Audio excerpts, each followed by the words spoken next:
কদিন আগে দেখছিলাম নদিয়াতে একটা নামকরা কলেজের সামনে লেখা হয়েছে এই কলেজে কুকুর আর মুসলমান প্রবেশ নিষেধ। কি লেখা হয়েছে? কুকুর আর মুসলমান প্রবেশ নিষেধ। কেন? অন্যায়টা কি, দোষটা কি? পাকিস্তানের সন্ত্রাসরা ভারতে ঢুকে পাহেলগাঁওয়ে হামলা চালিয়েছে। যাচাই করে তুমি হিন্দু না তুমি মুসলমান, কাপড় খুলে খুলে চেক করে করে হিন্দু ভাইদের নাকি মার্ডার করেছে, তাই তো নাকি গো? আপনারা বলেন শুধু হিন্দু ভাইদের মেরেছে পাহেলগাঁওয়ে হামলাটা? জোরে বলেন। সেখানে শুধু হিন্দু ভাই নয়, সেখানে আমার জাত ভাই মুসলমান ভাইরাও সেখানে প্রাণ দিয়েছে। হিন্দু ভাইদের জানগুলোকে বাঁচাবার জন্য আমার ভাইরাও জান দিয়েছে, ঠিক না বেঠে? শুধু তাই নয়, ওই সন্ত্রাসগুলোকে মারার জন্য আমার ভাই ঝন্টু আলী শেখ সেও তার জীবনটাকে কুরবানি করেছে, শহীদ করেছে, ঠিক না বেঠে? তবে হ্যাঁ, যারা এই কাজ করেছে আমরা নিন্দা করি, ঘৃণা জানাই, ঠিক না বেঠে? আমরা ঘৃণা করি, আমরা নিন্দা জানাচ্ছি। তবে হ্যাঁ, জানি না এর ভিতরে রাজটা কি আছে, এর ভিতরে রাজ কি আছে। এর আগে অনেক হামলা হয়েছে, পুলওয়ামা হামলা হয়েছে, যেখানে নানা করে কম বেশি 40 জন আমার ভারতের সেনা শহীদ হয়েছে, ঠিক না বেটে? কারা হামলা চালিয়েছিল ধরা পড়েছে? কি কথা বলেন? ধরা পড়েছে? ধরা পড়েনি। তার আগে অনেক হামলা হয়েছে, কারা করেছে ধরা পড়েছে? জোরে বলেন। জানি না এটাও ধরা পড়বে কিনা। তবে যা হামলা হয় শুধু ভোটের আগেই হয়, ঠিক না বেটে? যা হামলা হয় ভোটের আগেই হয়, আর যা হয় যত চাপ, যত প্রেসার, যা কিছু ভোটাভুটি প্রচার হিন্দু আর মুসলমানদের নিয়েই হয়, ঠিক না বেটে? আজকে লক্ষ্য করুন চারিদিকে হিন্দু মুসলমান হিন্দু মুসলমান করে বেড়াচ্ছে। এরা বলে, বক্তারা বক্তব্যের মাধ্যমে বলে যে মুসলমান, এরা আগে সব হিন্দু ছিল। এরা বক্তব্য রাখতে রাখতে রাসূল পাকিস্তানে গুস্তাখি কথাবার্তা বলে, ঠিক না বেটি? বলে না? বলে না? নবী পাকের কথা বলে, নবী পাক নাকি সন্ত্রাস ছিলেন, তিনি নাকি মৌলবাদ ছিলেন, তিনি নাকি উগ্রপন্থী ছিলেন। নানান রকম ভাবে বক্তারা বক্তব্যের মাধ্যমে বলছে, লেখকরা লেখনের মাধ্যমে বলছে, ঠিক না বেটি? বাস্তব বলছি, পৃথিবীর জমিনে একটা নেতার নাম বলুন আমাদের রাসূলের মতো, একটা নেতার নাম বলুন। বাস্তব কথা বলছি, রাসূলের আদর্শ, রাসূলের নীতির মতো একটা নেতার নাম বলুন। আমি পীরজাদা অন ক্যামেরা বলছি, আমার ধর্ম ত্যাগ করে সেই নেতার হাত দিয়ে নেতার ধর্ম গ্রহণ করে নেব। দেখা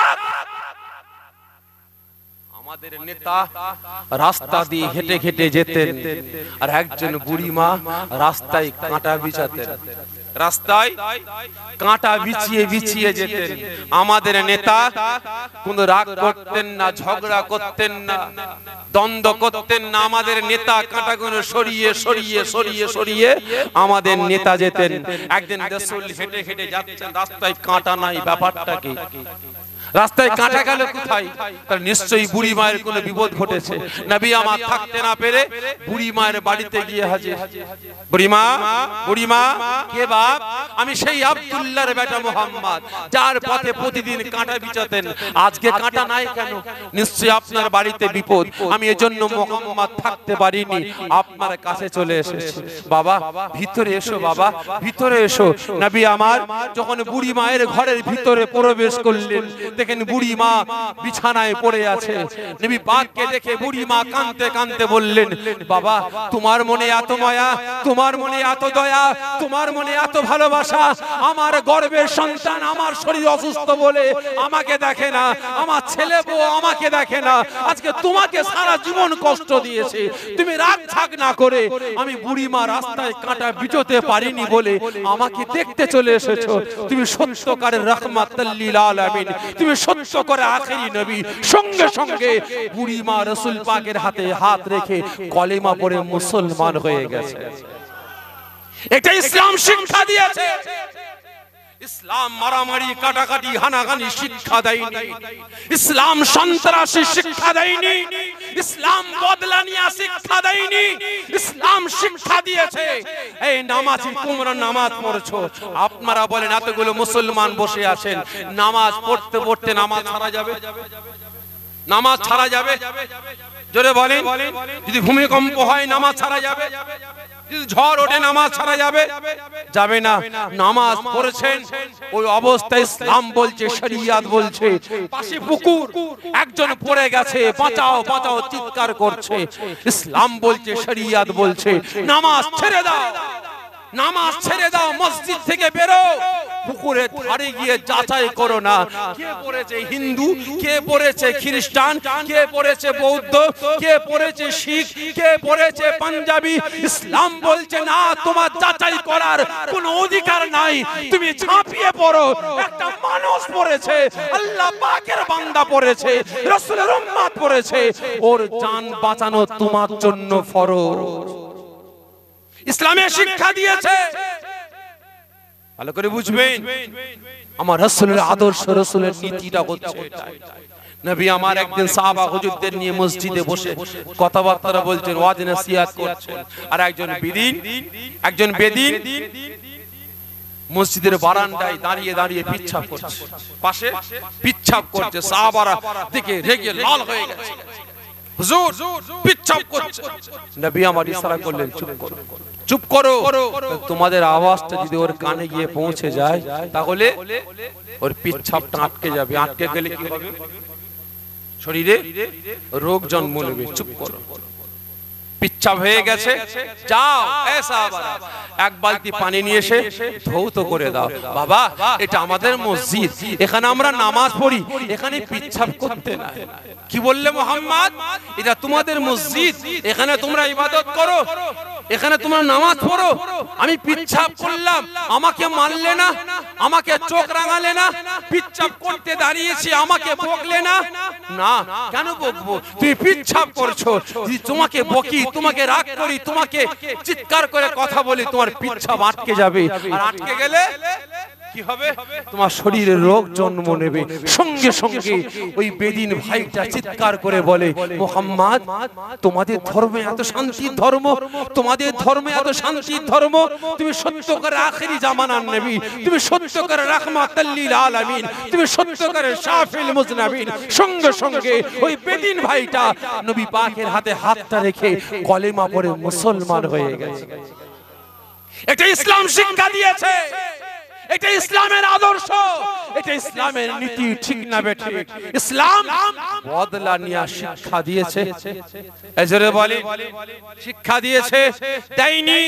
বাস্তব কথা বলছি, আজকে ওয়ান ক্যামেরা বলছি, যদি ইসলাম বদলা নিয়ে শিক্ষা দিত, প্রতিশোধ নিয়ে শিক্ষা দিত, তাহলে পৃথিবী শুধু মেদিনীপুর বলে নয়, শুধু পশ্চিম বাংলা বলে নয়, শুধু ভারত বলে নয়, তাম পৃথিবীর জমিন থেকে ইসলাম ছাড়া অন্য কোন ধর্মের নাম থাকতো, জোরে বলেন, মুছে যেত, ঠিক না বেঠিক? ভালো করে বুঝবেন। আর আজ এই বেটারা বক্তব্য রাখতে রাখতে খুব দুঃখের সাথে বলছি ভাই, এই গতকালকেই দেখছিলাম একজন বিজেপির নেতা, কি সিং বলেন না, হ্যাঁ, ওই মানে নীতিহারা, যার কোনো নীতি ঠিক নাই, যার নীতি ঠিক থাকে না তার নেতা ঠিক থাকে। এই জোরে বলেন, কখনো এই ডাল, কখনো ও ডাল, কখনো ও ডাল, তাহলে ই ডাল উ ডাল, উ ডাল কার কাজ? কি কথা বলে, কার কাজ? বাঁদরের কাজ, ঠিক না বেটি? ওই বাঁদর এই ডালে একটুখানি ফল ক্যামেরা ফেলে দিয়ে আবার ওই ডালে, ঠিক না বেটি? ওই বাঁদর সিং বলছে যে মুসলমানদের দোকানে খাওয়া বন্ধ করে দাও, ঠিক না বেটি? বলেনি, শোনেননি? বয়ে গেছে, বাস্তব বলছি, বয়ে গেছে। আজকে এত বড় বড় কথা বলছে, ওদের নামে কোনো এফআইআর নাই, ওদেরকে থানা ডাকে না, ওদেরকে কোর্ট ডাকে না, ওদেরকে আপনার পুলিশ প্রশাসন ডেকে ঠেট দেয় না। আর এটা যদি কোনো মুসলমান বলতো হ্যান্ডকাপ দিয়ে ভরে দিত, ঠিক নেবে। ভালো করে বুঝবে, বয়ে গেছে। আমাদের দোকানে কিনা লাগবে না, আমাদের দোকানে কিনা লাগবে না ভাই।